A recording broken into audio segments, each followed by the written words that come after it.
Hi traders, welcome to this video. Today I want to show you and explain to you how I do research about a company and research about a stock. Before we come to the slides, I want to show you, please have a look at this risk disclaimer. This video and the content is absolutely only for educational purpose. It is not an investment advice. So don't go and buy a stock, do your own research, make your own decisions. You are responsible for your own trading and investment decisions. Okay, so let's start. How do I research? So I personally spend 95% of my time with research. And this is really where I have my passion. I want to go into the details of a company. I want to understand the potential of a company, and I want to understand where the future growth of a company is maybe coming from. And this is really where I go into the details, and where I personally am very thirsty for knowledge. But before I start to research, I have to find a candidate, and I would say about 90% of all my trades and all my buying decisions start with a screener. So I have multiple screeners in Finwiz and in MarketSmith. I made videos about them, so please look into my YouTube channel. Or in some rare cases, I find a good stock when I go through a sector. And when I go through a sector, I really go stock by stock through a whole sector. But the most ideas really come from my screeners. And I look for great chart patterns in my screeners. So when I go through my screeners, I always look at charts. And I look for a tight multiple week consolidation after a strong up move. I will show you an example in a few minutes. And this is really what I'm looking for. I look for a chart which screams to me, look at me, look at me. And so I let the stock come to me, and I don't find or search for stocks. I let the stocks come to me. And when I'm interested in the chart picture, and when I see, okay, this chart looks very good, very tight, very strong price action, a good trend, then I go into deeper research and a deeper analysis of the company. Then I look at the fundamentals. So I want to see how is the company doing at the moment. So I look back on the sales numbers and on the EPS numbers, and only at the growth. I'm not interested in absolute numbers. I look only at the growth from year to year. So, and I want to see that the company is growing very fast. And with very fast, I mean sales should be up at least 20%. I mostly buy companies with 30% or more sales growth. And EPS, I want to see also big EPS growth numbers, something like 50%. But I'm more focused on sales because the type of companies I'm looking for are product companies. And I want to see a demand for the product. And with the demand, I mean organic demand, organic growth, not through mergers and acquisitions or through buying another company and using this anorganic growth. I want to see real demand for the products from a company. But these fundamentals and the potential I'm analyzing always comes after I look at the chart picture. So when the chart picture looks bad, I avoid the stock. I maybe put it on my watch list and wait if it sets up, but I mostly skip when the chart picture looks not good. Because I'm not interested in buying a growth company when the price is going down, or I'm not interested in buying a growth company in a very volatile situation, because in that situation, it's very likely that I get stopped out or that the position is showing a loss from the start. So I want to buy a growth company when the market also see the growth opportunity and is interested in the company. And the interest is expressed by buying activity. And when other market participants also believe in the company and also believe in the story behind the company, then I'm interested too, and then I buy into a stock. What I look for when I look at a company, I only buy new and young companies. And new and young companies means I prefer companies which had their IPOs in the last 3 years. So very young companies, because these companies are able to produce big growth.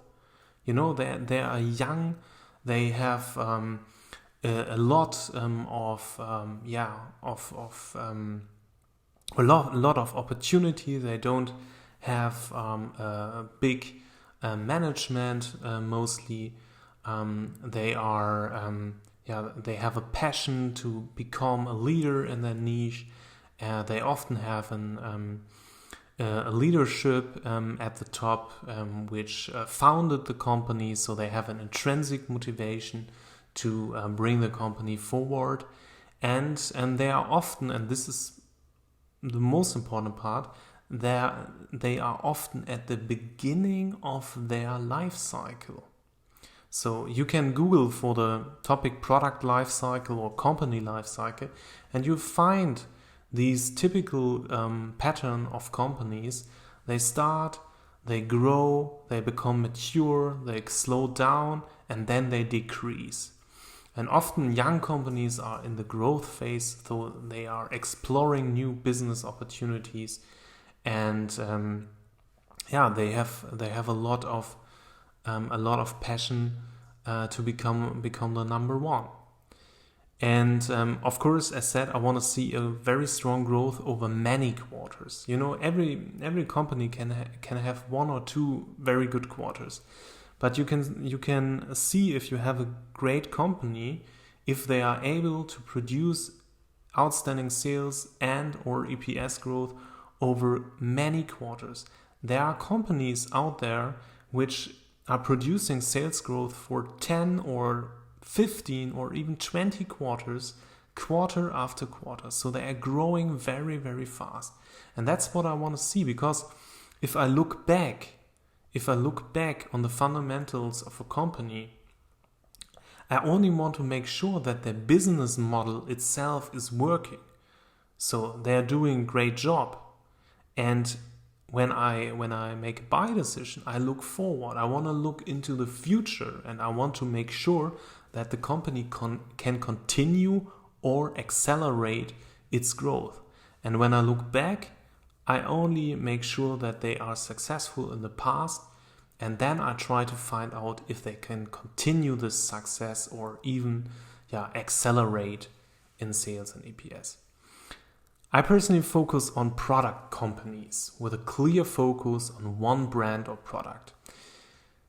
This is especially when you have a young company. They often offer one service or one product or maybe 1 or 2 products, and sometimes they have a very strong brand. You know, if you think about companies like Uber, like Twilio, like Tesla, etc., they are built around one product or one idea or one brand.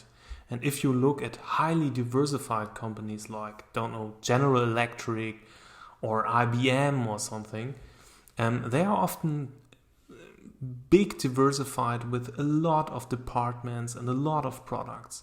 And the problem is, if you have a highly diversified company, the single product itself do not have a big impact on the numbers.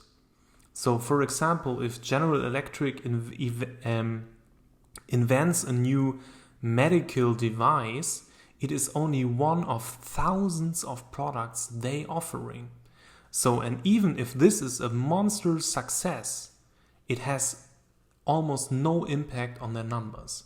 And this is different if you look at young companies which only offering one or two products, their products often have a huge impact on the numbers. So think about Square or think about Coupa or something. They only often have one product, and if they can get new customers on their one product, it has a high impact on the numbers itself. So and this is what I mean by scalable business, where one product or brand can have a high impact on sales. Scalable is very important. You must be able to scale the sales of your product. So if you are only offering a very small product, which is targeted for a very small market, you cannot scale the business. Then you have to expand into new business fields to produce growth. But if you have a product which has a target of a mass market, then you have a scalable business. So you can expand your product and your sales on a very large number of customers. And I think this is also very important if you look at companies, if they have a scalable business model and a scalable product. Because if the potential is limited, so the target group is limited, then you will have problems, or the potential and the growth of the company is limited. So please make sure that you really have a scalable product. I also look for companies which are more entrepreneurial, so they are driven to explore new business opportunities. This is very important because old companies are often very risk adverse, so they do not like to get into new risky fields or something.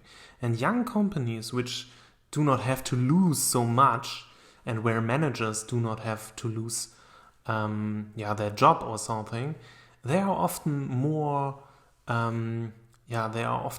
willing to take new risk and look into new business opportunities, look into new expansion plans, etc. And this is a source for growth. So creating new business opportunities, inventing new products, expanding into new markets, these are all sources of growth. And young companies are often much better in it. And of course, that's very similar to the previous point, high potential for new growth through new business or expansion. And this is, the 3 points here: scalable business, entrepreneurial driven, and high potential for new growth. They are very similar. You must make sure that the company can grow in future.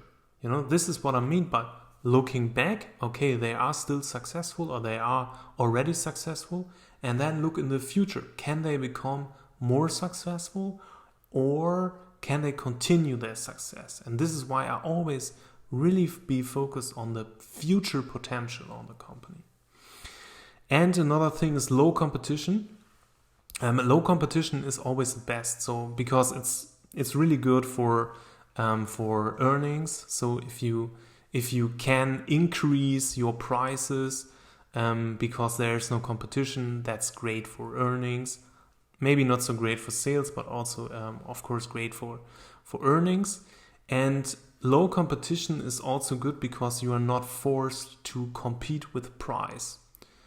If you are a company which is competing with prices, you are in a very, very bad position, because there's always somebody who offers the same product for a cheaper price. So think about semiconductor companies, for example.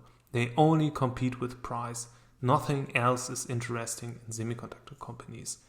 But if you look at another company like Netflix, for example, of course there is competition with Amazon, but they are able to increase the prices and without any big impact on the sales numbers.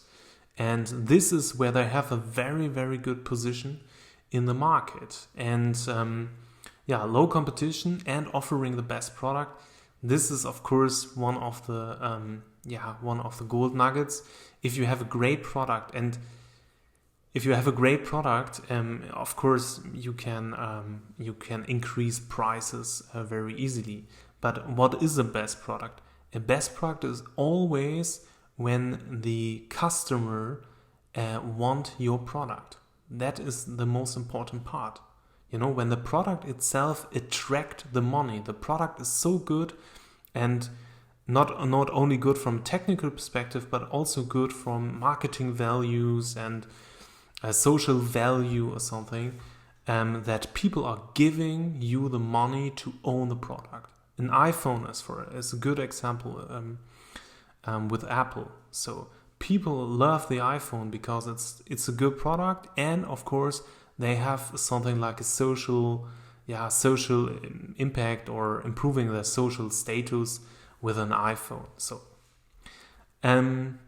another point is possibility to become a leader in its sector and defend their position over years. This is also important because it's not enough to become a leader, so become the number one in one sector or one industries. You must also be able to defend the position, because if you have a sector or an industry where you have very high profit margins, a lot of companies will come into your sector and want to explore the same business opportunity. So as a company, you must make sure that you can defend your position. Maybe with a great product, maybe with a great brand, maybe with a combination of both, but you must be able to build up barriers so that it's very hard for other companies to get into your field and take over a market share in your field. So this is what I look for, and I think the most important point is really these product-focused companies, and there is really a differentiation between a company who understand that they are a product company or a company which think they are something like a technology company or something. If you go to the website, so for example from Square, you can see very clearly that they are offering a solution, they are offering a product to the customer. And if you go to other payment websites, they are only trying to explain you how to use their APIs and integrate it into the existing payment systems, blah, blah, blah, blah, blah. This is not a product-focused company. Nobody understands that. Only or only persons with a high knowledge and special interest understand that. And if you look at companies which are successful also on the stock exchange, they are often product companies which can explain their product and the values and the solution of their product very simple to the customers. And they have a self-understanding that they are a product-focused company and not only a technology company. So if you look at websites from companies, think about that, what they want to, or what is their self-understanding. Okay, where I look for all these answers for my questions to find out if this is a great company or not. Of course, I look at MarketSmith, so for fundamentals and charts. It's a tool from Investors Business Daily. I look at the investor relation website. I think this is the most important source. So looking in quarterly reports and company presentations on the news section. With investor relations and also quarterly reports, you must always have in mind that this is a communication tool for the company. So the company is really thinking about what they want to communicate to their stakeholders and shareholders and to the newspapers. So they only write very, very positively from themselves, etc.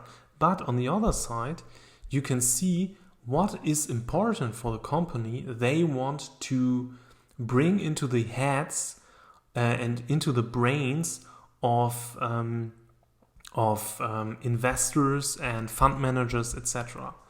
And I also listen to earnings calls. They are sometimes a little bit boring, but sometimes, especially with younger, more unknown companies, they are often very interesting, because at the end of every earnings call, there is a question and answer section.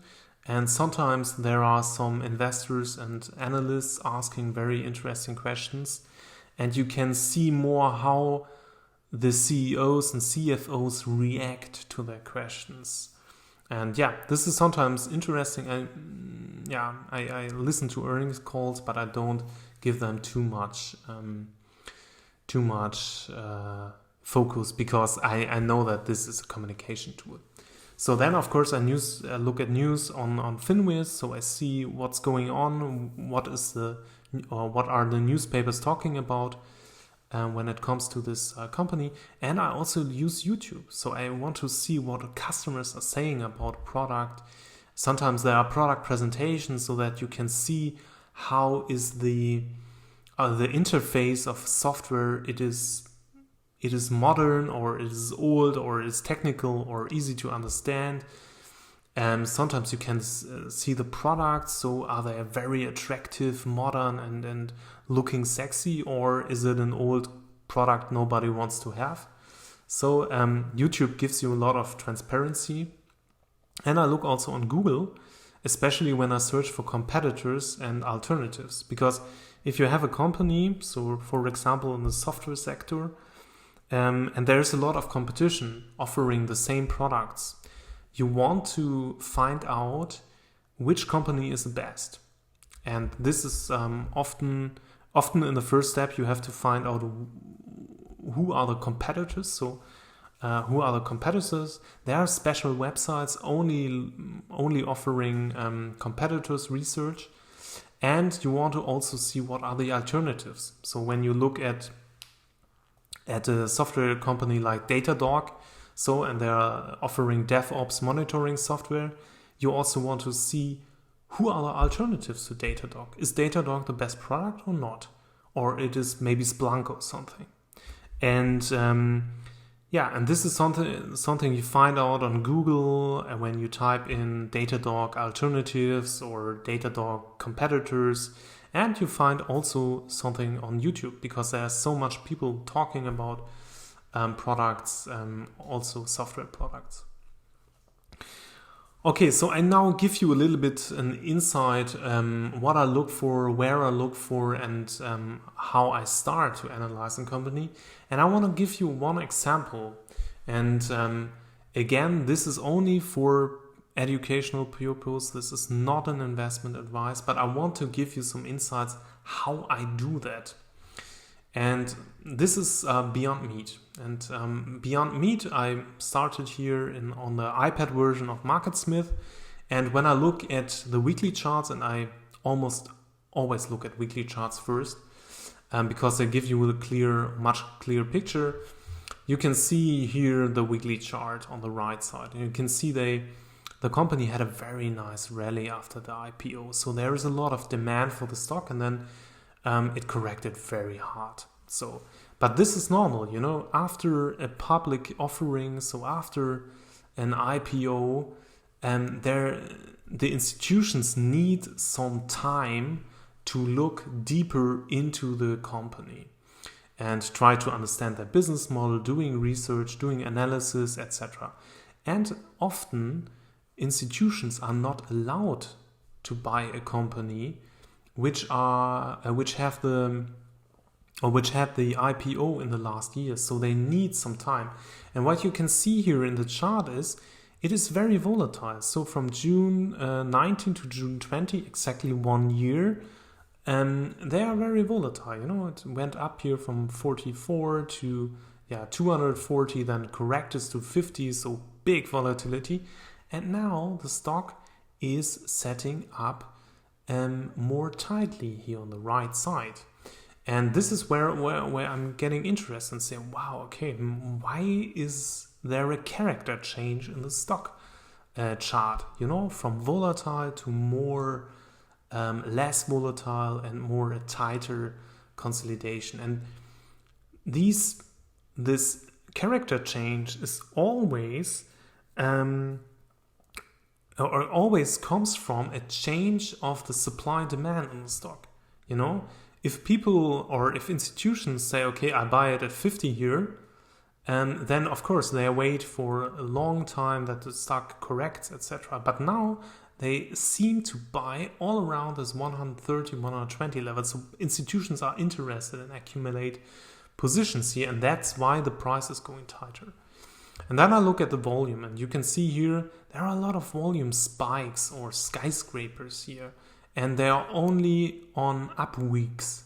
You know, when the price was going up in a week and there was more volume. And this is also a sign that accumulation is going on in stock and people are more buying than selling. And I also drew in here or completed the analysis here from MarketSmith. So I wrote down nice cup pattern here, but maybe more a cup and handle. I think I also highlighted this stock in my free newsletter here. And then I look deeper and say, okay, man, this company is growing very, very fast. So sales growth 200% over the last quarters here. Then they have one less good quarter with only 70%. And then you can see here also the earnings growth over 100%. So they are doing something right. So there's a very high demand for the product. And don't make a mistake. So here at the beginning, the sales numbers are very low. So just a few millions. Now we are more in the direction of 100 millions. So of course the growth is slowing down a little bit. But 70% sales growth, that's very, very high. And so there, it seems that the company is doing something right.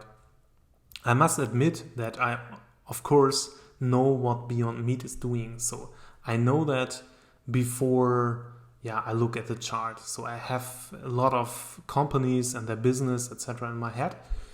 But when the stock come up in my screener, and then I remember that and say, okay, Beyond Meat, they're very successful. Now the stock is setting up. Ooh, interesting. So let's look deeper into it.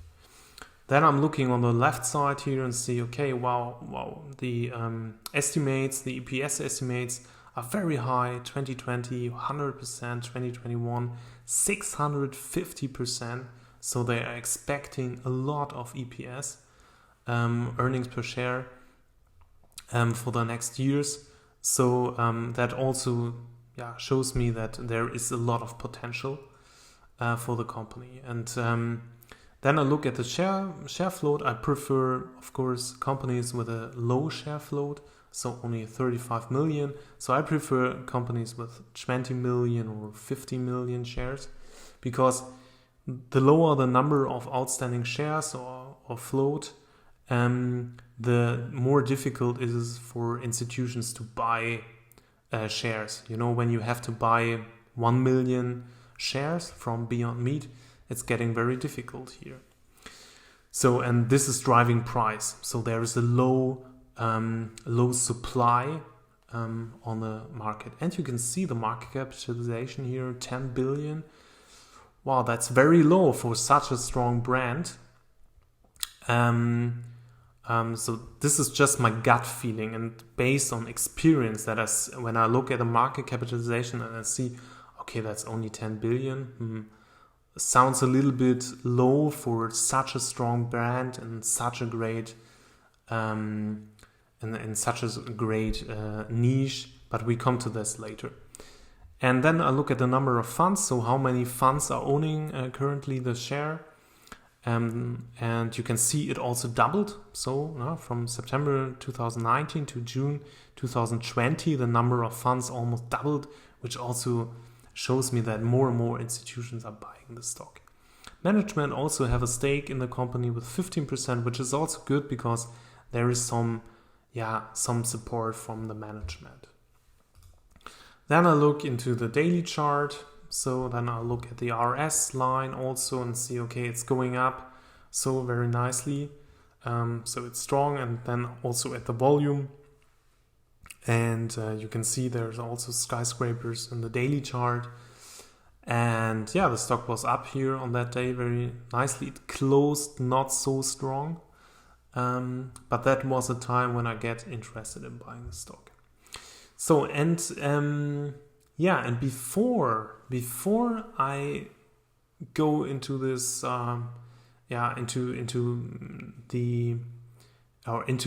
before I start buying such a stock, I did the research. So, and to find out if the company is able to continue the growth or to accelerate the growth. And I'm doing that in that case here, Beyond. I made a lot of screenshots from their investor presentation and from the earnings, and I look for signs which give me conviction to buy a position in the stock, and give me conviction that this company is able to grow in future. And if you look at that here, of course, again, this is a presentation from the company, so they want to communicate something to you. You must always have that in mind. And if you look at that here, the first thing what came up on page 7 was the branding factor. So you can see, if you look at that, you can see that they are a very strong brand, but they are also investing into their brand. So they're spending a lot of money into research and development. And compare that, Beyond Meat here, 7% of their revenue, of their net revenue, goes into research and development. And compare that with the competitors here, like Nestle, Kellogg, and Conagra, etc. They spend less money on that. So they have a clear goal to develop new products, to innovate in their field. And this is giving me a sign that was saying, okay, they want to explore new business opportunities. They want to find out new ways to make money. And this is what shows me this, and that's why I mark that here. Clear product leadership. So they are also focused on their product itself and want to innovate here. Another thing here I make a screenshot was about the growth. So you can see, they are sometimes posting numbers of a global size or total addressable market or something, TAM. You maybe read that sometimes. I ignore those numbers. I have no idea where those numbers come from, but I want to see what are they doing. You can see they are increasing their manufacturing capacity, which is great because they are able to produce more and to fulfill the demand, and they are growing very strongly. If you look from 2018 to 2019, they grew 240%. And if you look now here on the year-to-date, so starting at the January or the business cycle, then they grew around 100%. So they are very, very fast growing. And also the other numbers here are very attractive. They have a lot of stores. 112,000 outlets are selling the product. So this is not a small company, this is a leader in their field, and there is almost no competition. When I go back here and look at Nestle or Conagra, they are offering similar products, but the product the synthetic meat products, they do not have any impact on the numbers from Nestle, Conagra, or whatever, or Tyson, But Beyond Meat, this is a company where the product itself has a high impact on the sales and EPS numbers. So, and if I look now here, that's another growth chart where they presented the total outlets. So, and you can see that they are strongly growing. So more and more outlets are offering Beyond products. And look at the numbers here. US, of course, the strongest market.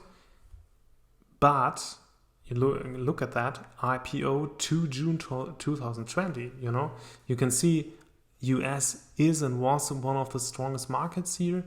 and one of the biggest markets, but they are growing extremely fast international, from 150 to 27,000 in just 1.5 years. So this is monster growing, and this shows me that a lot of outlets want the brand also in their supermarket or in their in their business, and they want to have business with Beyond Meat. I saw a lot of logos from outlets and from companies offering Beyond products, and there are also restaurants like KFC and also Starbucks, for example, and they want to make business with a Beyond, and they also want make business with Beyond because it's a so strong brand, and they are hoping to get new customers into their own restaurants when they are offering Beyond burgers or Beyond whatever. So, and you must have that in mind if you look at the demand, if you look at the potential. Will this reverse tomorrow, or will everyone remove the Beyond products tomorrow? No, because there is no competition. The people want Beyond burgers. They do not want whatever burgers from Nestle or from Conagra or another brands. No, they want these burgers. And brand awareness here, I already spoke a lot about that. It's also growing. More and more people know Beyond here, so growing from 6 to 23%. Big numbers, big growth. So these are 3 charts from the investor presentation where I make notes and which I find interesting. And then I also looked at the news section, and I found this news, and this is a monster news for such a company. It's expanding to China, and you can remember, or you can think about that. China, one of the monster markets. One of the biggest foods markets for meat, and they have a big consumption of meat, and they are also are very interesting in Western products, and they are also interesting to get healthier as people, so maybe eating less meat. And now this company with a strong brand, with a strong Western brand, is coming to China and producing their burgers in China. And the thing is this news is a news in exploring new business.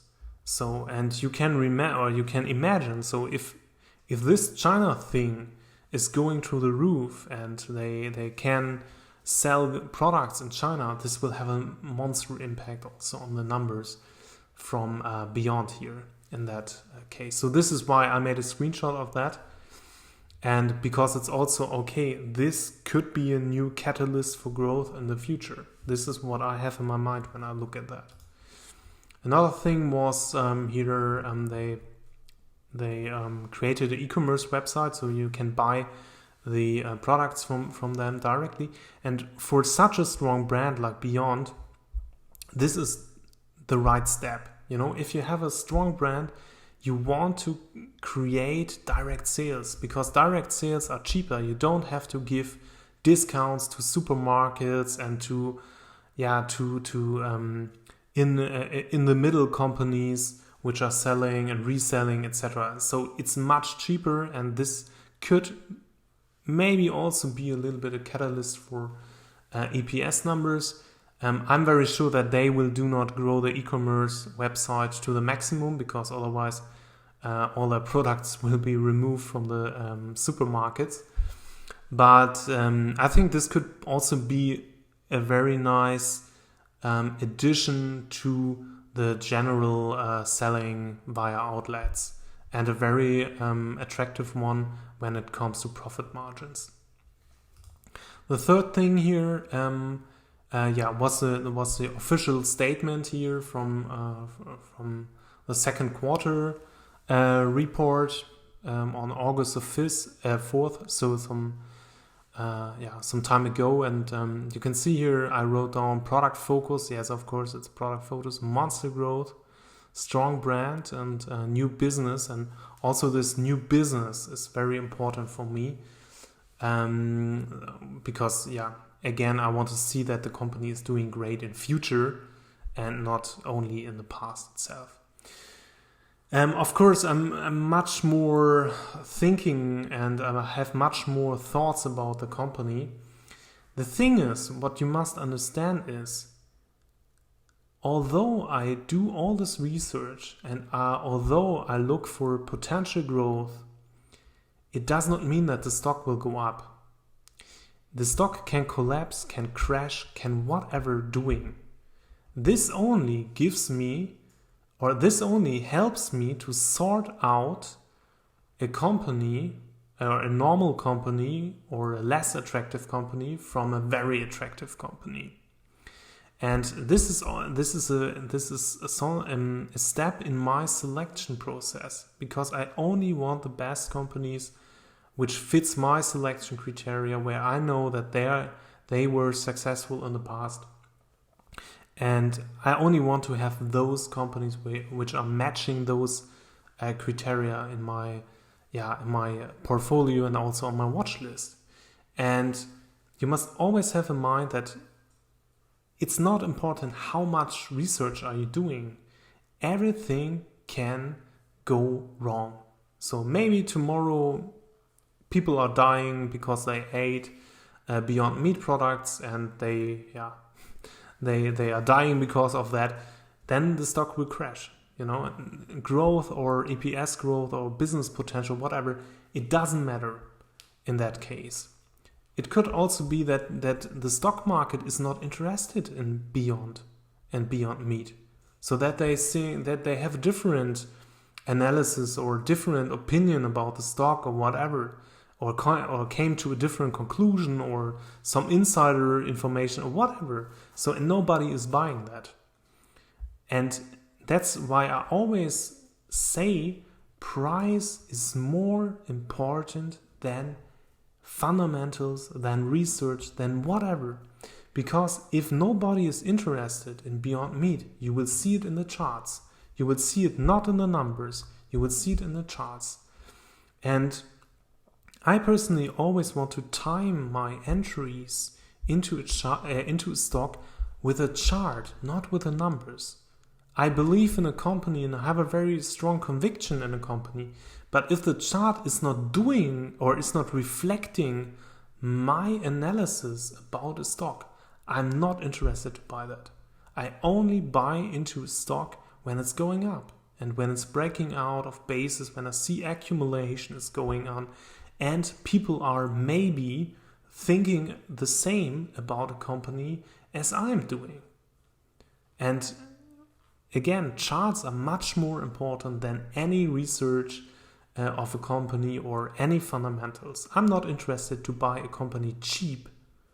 I'm interested to buy a company at the right time and then buy a high potential company which have a potential to grow in future, and this growth is reflected in the stock price in the future. That's where I'm interested in. Okay, to sum it up a little bit. So I start always with a chart. I look always at charts. Then I try to find out, is the company doing great in the past? And is the company doing great at the moment? And then I look for potential growth catalysts and themes and business expansion, etc., to make sure that the company is able to grow strongly also in future. And again, this is my passion. So this is what I love. I want to understand the company and I want to have knowledge about these companies to decide which company or which stock I buy or not. And this is where I spend the most time, not by trading or whatever. No, I spend the most time by analyzing companies and looking through their investor presentations and YouTube videos and whatever. So this is where I spend the most time. Okay, that was a long video. I hope that helped you a little bit to understand what I'm looking for. And you can follow me on Twitter. You can follow me, of course, on YouTube. on Instagram and Facebook. And if you want to, you can subscribe to my free newsletter. I send out the free newsletter every Sunday with some trading tips, but also from 3 stocks from my personal watch list, and also some background information about the stocks. So feel free to subscribe.